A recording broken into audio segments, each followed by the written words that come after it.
Shri Sitarama సదనం channel చూస్తున్నటువంటి ప్రేక్షకులకు, పెద్దలకు, ప్రాజ్ఞులకు అందరికీ సాదరపూర్వకంగా నమస్కారం చేస్తున్నాను. కూజంతం రామ రామేతి మధురం మధురాక్షరం ఆరుహ్య కవితాశాఖాం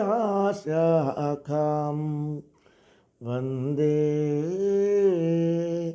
వాల్మీకి కోకిలం.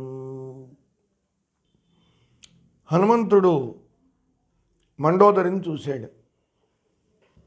సీత అనుకున్నాడు. ఆనందం కలిగింది. ఆనందం కలిగేటప్పటికీ వానరులు ఆనందాన్ని పొందిన వేళ ఏ చేష్టలు చేస్తారో ఆ చేష్టలు చేయడం మొదలుపెట్టాడు. ఆస్ఫోటయామాస చుచుంబపుచ్చం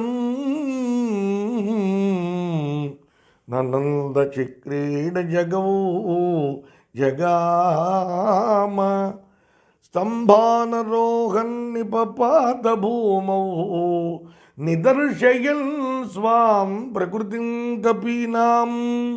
ఒక్కసారిగా తన భుజాలు అలా కొట్టుకున్నాడు, కేకలు పెట్టాడు. చుచుంబపుచ్చం, తోకను తీసి ముద్దు పెట్టుకున్నాడు. ఆనందంతో ఇటు అటు కూడా గంతులేస్తూ ఆటలాడాడు.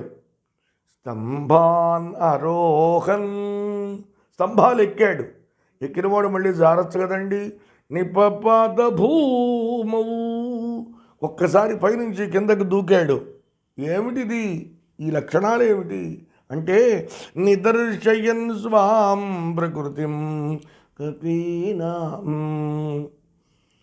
తన సహజమైన లక్షణం వానర లక్షణం కాబట్టి వానరులు ఆనందాన్ని పొందినప్పుడు ఎలా ప్రవర్తిస్తారో హనుమ కూడా అలా ప్రవర్తించాడు. హనుమ మహానుభావుడు, మహనీయుడు, జ్ఞాని. ఎంతటి వాడైనా ఒక ఉపాధిని పొందినప్పుడు, ఉపాధి అంటే శరీరం, ఆ శరీర ధర్మాలు కొన్ని ఉంటాయి, దాన్ని బట్టే ప్రవర్తిస్తూ ఉంటాడు. అంటే ఉపాధిని బట్టి ఆలోచన ఉంటుంది, ఉపాధిని బట్టి ప్రవర్తన సరళి ఉంటుంది. అంత గొప్ప హనుమ కూడా ఉన్నది వానర ఉపాధిలో కాబట్టి అంత ఆనందం వచ్చేటప్పటికీ ఆ వానర చేష్టలు చేశాడు. ఒక్క నిమిషం అలా కూర్చున్నాడు, తల విదిలించాడు. ఇదేమిటి, నేను ఇలాగా ఆనందపడుతున్నాను? నరామేణ వియుక్తా సా స్వప్తుమర్గతి భామిని నభోక్తుం నాప్యలంకర్తుం నపానం ఉపసేవితుం. రాముడు లేకుండా నిద్రపోతుందా నా తల్లి సీత? ఆహారాన్ని స్వీకరిస్తుందా? మంచినీరు తాగుతుందా? ఈవిడ శుభ్రంగా తిన్నట్టుగా త్రాగినట్టుగా ఉంది కాబట్టి ఈవిడ సీతమ్మ కాదు అనుకున్నాడు. ఎప్పుడైతే ఆవిడ సీతమ్మ కాదు అని అనుకున్నాడో, ఈవిడ సీత కాదు వేరే స్త్రీ అనే భావన వచ్చిందో, వెంటనే ఆయన మళ్ళీ ఆ పానభూమిని విడిచిపెట్టి సీతమ్మను చూడాలి అనేటటువంటి ఉత్సాహంతో తిరగడం మొదలుపెట్టాడు. అనేక మంది రాక్షసకాంతల మధ్య ఆ రావణుడు గోశాలలో ఆవుల మధ్య ఉన్నటువంటి ఆంబోతులాగా ప్రకాశిస్తూ ఉన్నాడు. ఇక అక్కడి నుంచి ఆయన రకరకాల భోజనాలు చేసేటువంటి శాలల్లోకి వెళ్ళాడు. అక్కడ అనేక రకములైనటువంటి పదార్థాలు ఆయనకు కనిపించినాయి. పెద్ద పెద్ద బంగారు బల్లలపైన, రత్నాలు పొదిగిన బల్లలపైన అనేక పదార్థాల్ని ఉంచారు. అవన్నీ చూశాడు.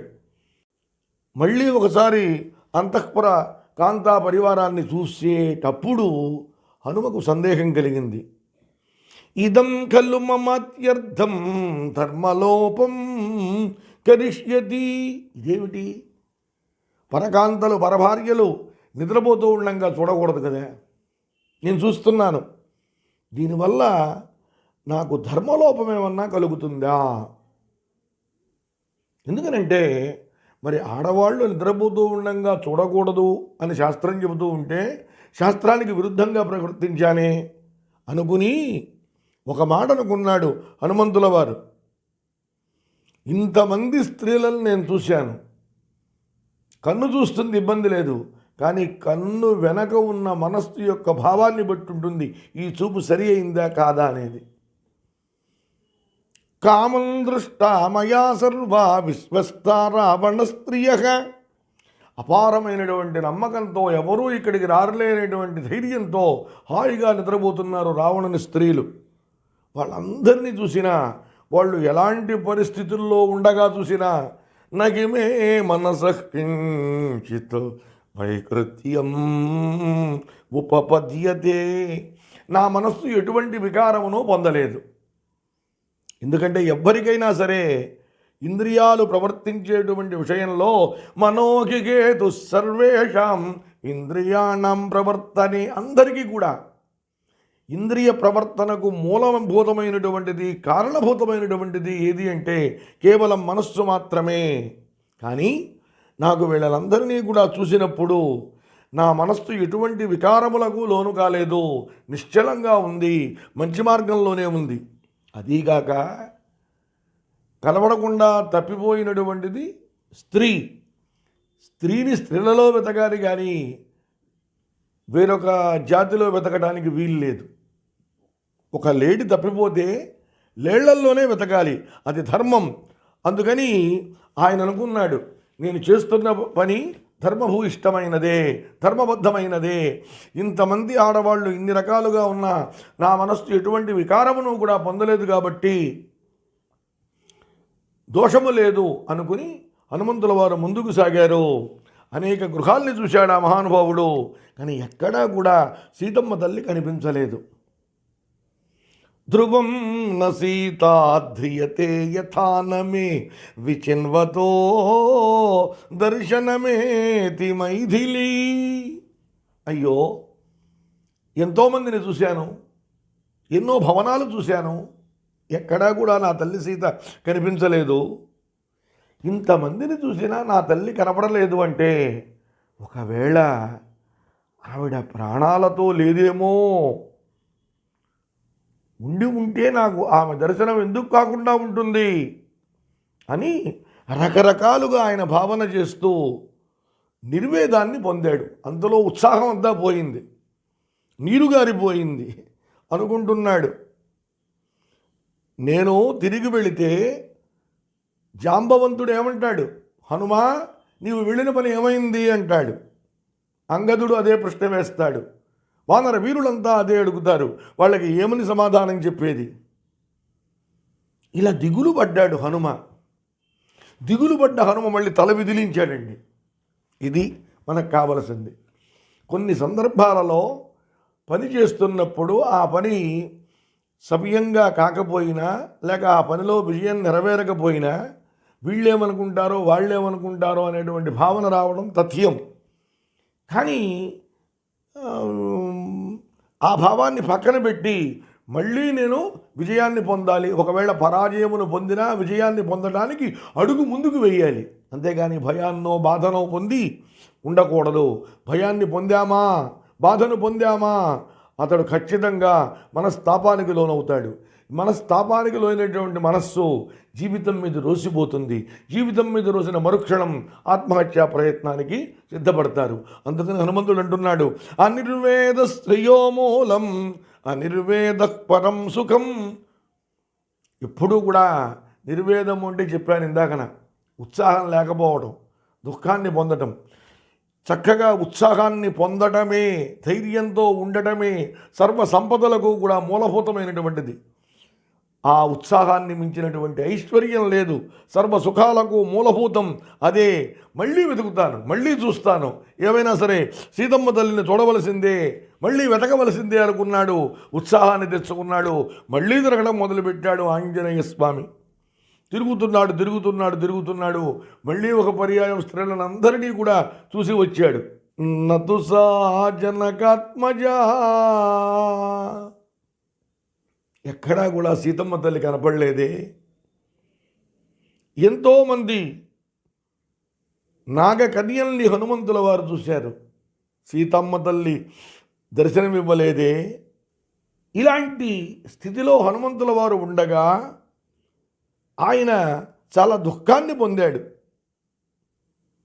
ఒక బ్రహ్మాండమైనటువంటి భవన శిఖర అగ్రభాగం మీద ఉన్నటువంటి హనుమంతుల వారు బాధను పొందాడు. మళ్ళీ బాధను పొంది, ఇంత కష్టపడి వానరులు సముద్రం దాకా వచ్చారు, నేను సముద్రం దాటి ఇక్కడికి వచ్చాను, వాళ్ళ ప్రయత్నము వ్యర్థమైంది, నా ప్రయత్నము కూడా వ్యర్థమైపోయింది.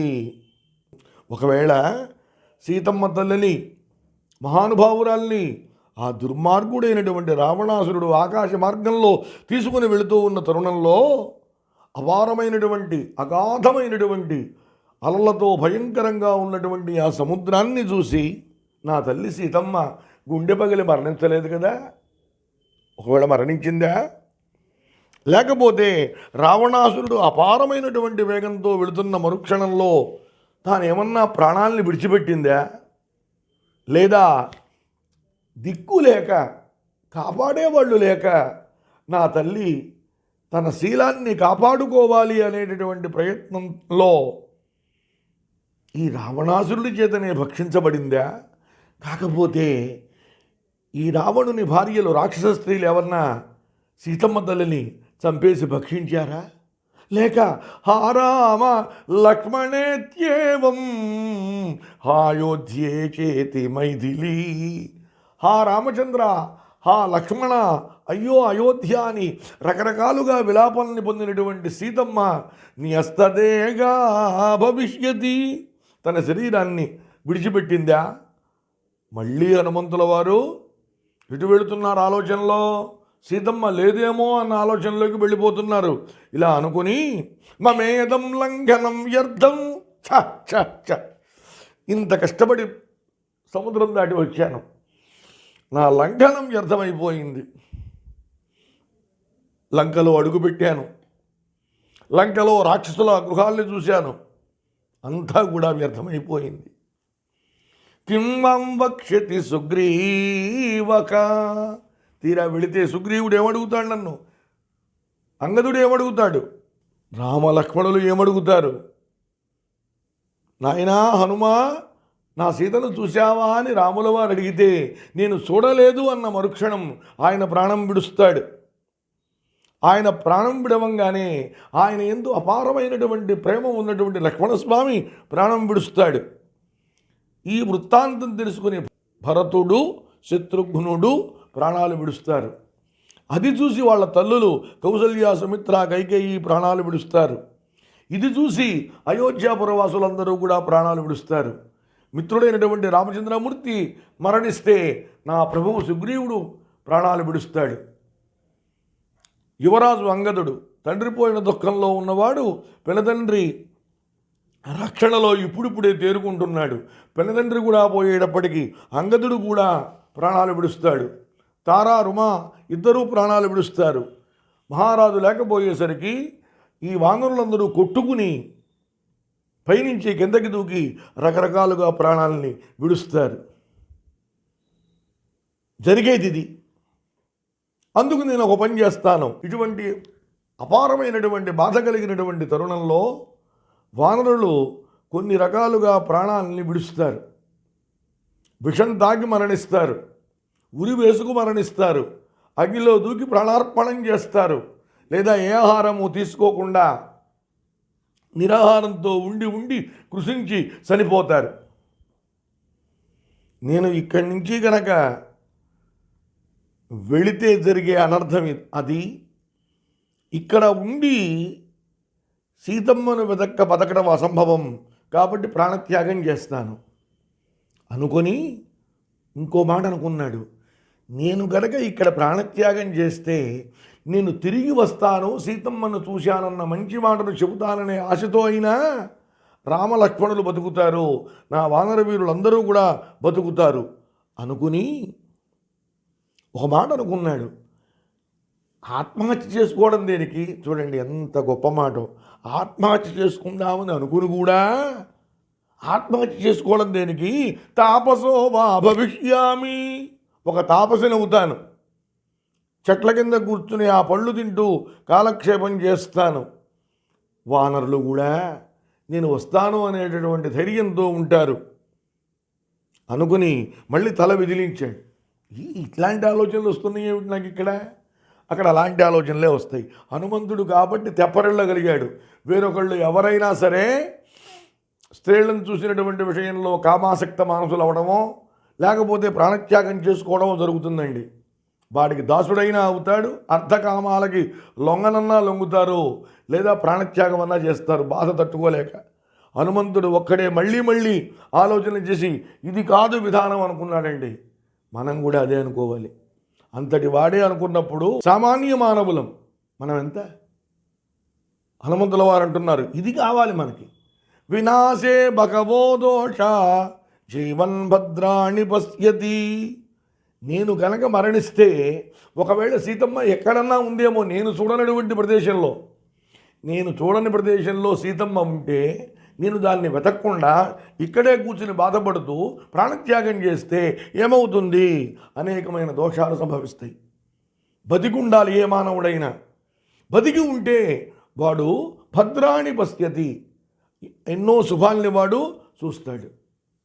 శాస్త్రం ఈ మాట చెబుతూ ఉంటే ఈనాడు సీతమ్మ కనిపించలేదని ప్రాణత్యాగానికి సిద్ధపడతానా ఛీ అనుకున్నాడు. మళ్ళీ ధైర్యం తెచ్చుకున్నాడు. ఉండవలసినదే, బ్రతుకవలసినదే, సీతను చూడవలసినదే. మళ్ళీ చూస్తా, మళ్ళీ మళ్ళీ చూస్తా, ఇంకా ఎన్నిసార్లైనా చూస్తాను. ఎందుకంటే సీతమ్మ బతికే ఉన్నది అని సంపాతి చెప్పాడు. సీతమ్మ బతికే ఉన్నది అని సంపాతి చెప్పినప్పుడు ఆయన మాట వ్యర్థం కావడానికి ఎంత మాత్రము కూడా వీలు లేదు అని ఒక్కసారి తాను కూర్చున్న ప్రదేశం మీద నుంచి లేచాడు హనుమంతుల వారు. అలా చూస్తున్నారండి. చూస్తూ ఉంటే దూరంగా అశోక వనం కనిపించింది. ఇంతకు ముందు చూడలేదే ఈ వనాన్ని. అశోక వనికాచేయం దృశ్యతేయా మహాద్రుమా. అద్భుతమైనటువంటి మహావృక్షాలతో ప్రకాశిస్తోంది ఆ దివ్యమైనటువంటి అశోకవనం. దీనిని ఇంతకుముందు నేను చూడలేదు. కాబట్టి ఇప్పుడు ఇందులో సీతమ్మ ఒకవేళ ఉందేమో వెతికి తెలుసుకుంటాను అనుకుని నమస్కృత్వా గమిష్యామి, రామయ్యకు నమస్కారం చేసి బయలుదేరుతాను అనుకున్నాడు. లేచాడు. నమోస్తు రామాయ సలక్ష్మణాయ దేవ్యై చ తస్యై జనకాత్మజాయై నమోస్తు రుద్రేంద్రయమానిలేభ్యో నమోస్తు చంద్రార్కమరుద్గణేభ్యః నమోస్తు రామాయ సలక్ష్మణాయ. లక్ష్మణస్వామితో ఉన్న రామచంద్రులకు నమస్కారము అన్నాడు. ఒక్క రామయ్యకు నమస్కారం పెడితే దానివల్ల ప్రయోజనం లేదు. రామయ్యకు అది ఇష్టం లేదు. తన తమ్ముడు లక్ష్మణుడు, తన భక్తుడు లక్ష్మణుడు, భక్తునితో కలిపి భగవంతులకు నమస్కారం చేయాలి. లక్ష్మణస్వామితో కలిపి రామయ్యకు నమస్కారం చేయాలి. నా తల్లి సీతమ్మ ఎక్కడ ఉందో తెలియదు, జనకాత్మజ, ఆ తల్లికి నమస్కారం. రుద్ర ఇంద్ర యమ అనిల దేవతలందరికీ నమస్కారం. చంద్రార్క మరుద్గణేభ్య, సూర్య చంద్రులకు నమస్కారం, మరుద్గణములకు నమస్కారం, దిక్కులకు నమస్కారం, విదిక్కులకు నమస్కారం అన్నాడు. దిక్కులు అంటే తూర్పు, దక్షిణం, పడమర, ఉత్తరం. ఆ మధ్య వాటిని కలిపేవి విదిక్కులు. ఏమిటవి? ఆగ్నేయం, నిరుతి, వాయవ్యం, ఈశాన్యం. ఇవి కాక పైన ఉన్నదాన్ని ఊర్ధ్వ దిక్కు అంటారు, కింద ఉన్నదాన్ని అధో దిక్కు అంటారు. అంటే మొత్తం 10 దిక్కులు. ఆ దిక్కులకు కూడా నమస్కారం చేశాడు. వరుణుడు, బ్రహ్మదేవుడు, ఇతరమైనటువంటి దేవతలు, అగ్నిహోత్రుడు, సమస్తమైనటువంటి భూతములు కూడా నన్ను అనుగ్రహించుగాక, ఆ సర్వేశ్వరుడైనటువంటి శ్రీమన్నారాయణమూర్తి నన్ను కటాక్షించుగాక అనే ప్రార్థన చేసుకుని ఆ మహానుభావుడు సముహూర్తమివ ధ్యాత్వా మనసాచ అధిగమ్యతాము. అది గమ్మత్తు. హనుమంతుడు శరీరంతో ఇక్కడున్నా మనస్సు సీతమ్మ ఎక్కడుందో అక్కడికి వెళ్ళిపోయిందిటండి. ఆయన శరీరంతో ఇంకా వెళ్ళకపోయినా, సీతమ్మను చూడకపోయినా మనస్సుతో వెళ్ళిపోయాట. వెళ్ళిపోయి ఒక్కసారిగా అశోకవన ప్రాకారం మీదకి దూకాడు హనుమంతుల వారు. అయుడో ఆశ్చర్యం. దాన్ని చూడంగానే హనుమంతుల వారికి పరమానందం కలిగింది. ఆ పరమానందం కలిగిన శుభ సమయంలో ఆయన ఎలా సీతమ్మను వెతికాడో మనం తెలుసుకునేటువంటి ప్రయత్నం చేద్దాం. స్వస్తి. రామాయ రామభద్రాయ రామచంద్రాయ మేధసే